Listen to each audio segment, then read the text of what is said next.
Kala Nabi Ibrahim alaihissalam telah dekat akan wafat, dipanggilnyalah sekalian putranya untuk menyampaikan wasiat.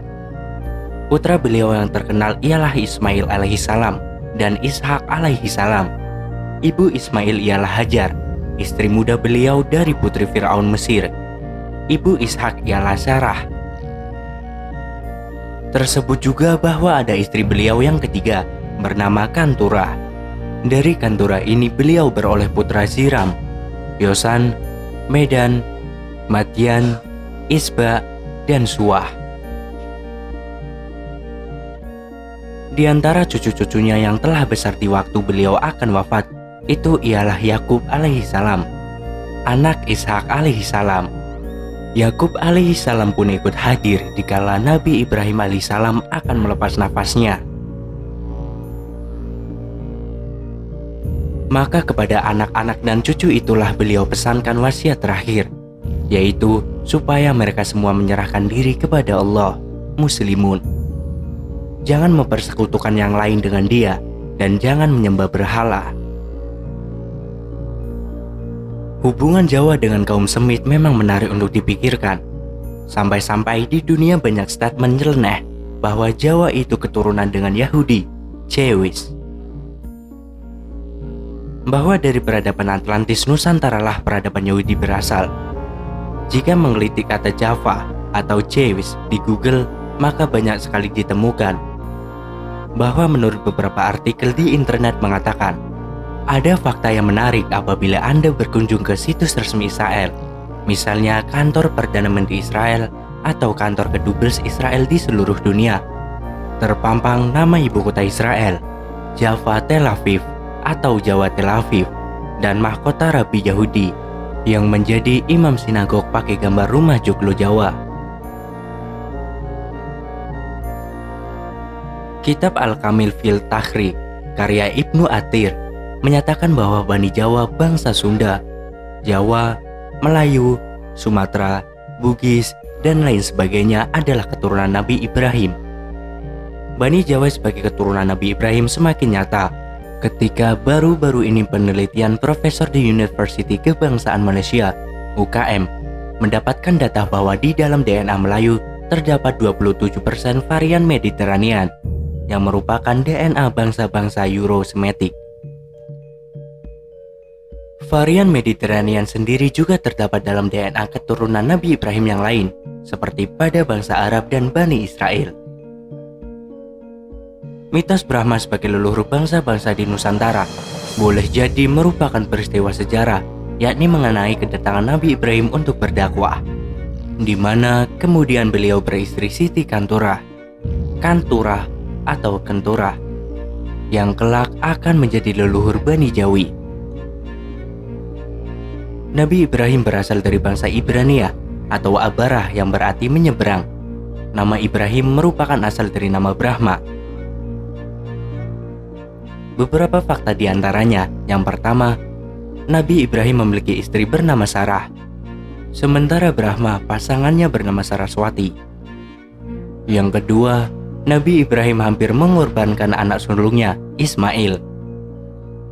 Yang kedua, Nabi Ibrahim hampir mengorbankan anak sulungnya Ismail, sementara Brahma mengorbankan terhadap anak sulungnya Arhatva. Yang ketiga, Brahma perlambangkan ajaran monoteisme, yaitu keyakinan terhadap Tuhan Yang Maha Esa.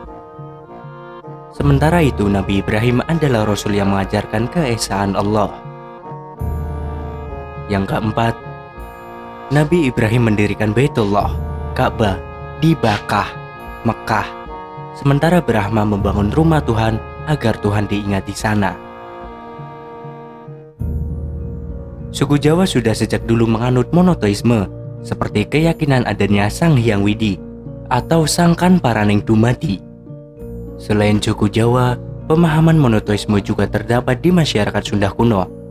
Hal ini bisa kita jumpai pada keyakinan Sunda wiwitan mereka, yakni meyakini Tuhan Yang Maha Kuasa yang dilambangkan dengan ucapan bahasa Nu Ngersaken atau disebut juga Sang Hyang Karsa. Jadi adalah wajar mayoritas Bani Jawi orang Nusantara menerima Islam sebagai penyempurna ajaran monoteisme, tauhid yang dibawa leluhur Nabi Ibrahim alaihissalam. Para sejarawan dan para ulama menyepakati istri ketiga Nabi Ibrahim adalah Kanturah. Hal ini dapat dilihat dari beberapa buku dan kitab, seperti yang ditulis Abu Naya Hamka di dalam tafsir Al-Azharnya. Kemudian oleh Maulana Muhammad Ali dalam tafsirnya. Selain itu juga ditulis oleh Ahmad Suhelmi dalam bukunya. Kesimpulannya, keberadaan Kanturah sebagai istri Nabi Ibrahim di sini memang tertulis dalam sejarah, selain Siti Hajar dan Siti Sarah. Menariknya, tak sedikit riwayat menjelaskan istri ketiga Nabi Ibrahim, Kanturah disebut-sebut sebagai nenek moyang bangsa Melayu Indonesia. Namun ada juga sebagian para ulama lainnya membantah penjelasan itu. Mereka mengatakan Kanturah nenek moyang bangsa Turki.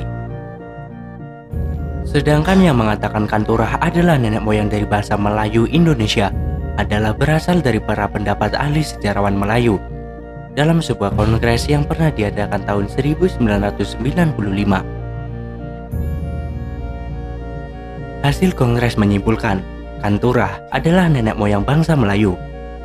Anggapan yang berpendapat bahwa Kanturah adalah nenek moyang dari bangsa Bani Jawi, yaitu sebutan untuk suku Jawa, Melayu, Sunda, Sumatera, dan Bugis, diperkuat dengan sebuah penelitian yang pernah diadakan sejumlah profesor dari Universitas UKM Malaysia. Dengan demikian, disimpulkan Kanturah atau Kenturah adalah istri ketiga Nabi Ibrahim dari bangsa Melayu atau berasal dari Nusantara. Hal itu karena Bani Jawi telah menyebar ke seluruh wilayah Nusantara dan Malaysia.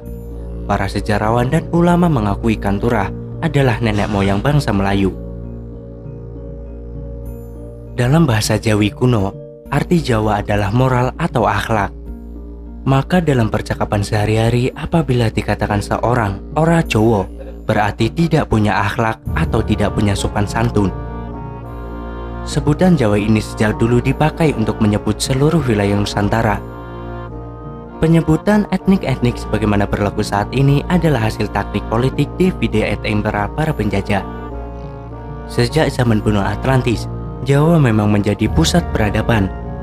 Karena dari bukti-bukti fosil manusia purba di seluruh dunia, sebanyak 6 jenis fosil, 4 diantaranya ditemukan di Jawa.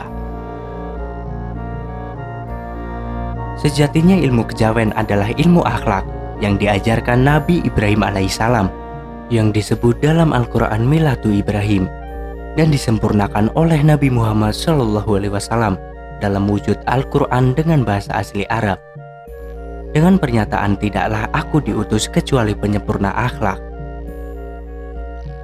Dalam buku kisah perjalanan guru Hindustan di India maupun guru Buddha di Cina, mereka menyatakan sama-sama belajar ilmu kejawen kepada guru Janabhadra dan mengembangkan ilmu kejawen ini dengan nama sesuai dengan asal mereka masing-masing. Di India mereka menamakan ajaran Hindu, di Cina mereka menamakan ajaran Buddha.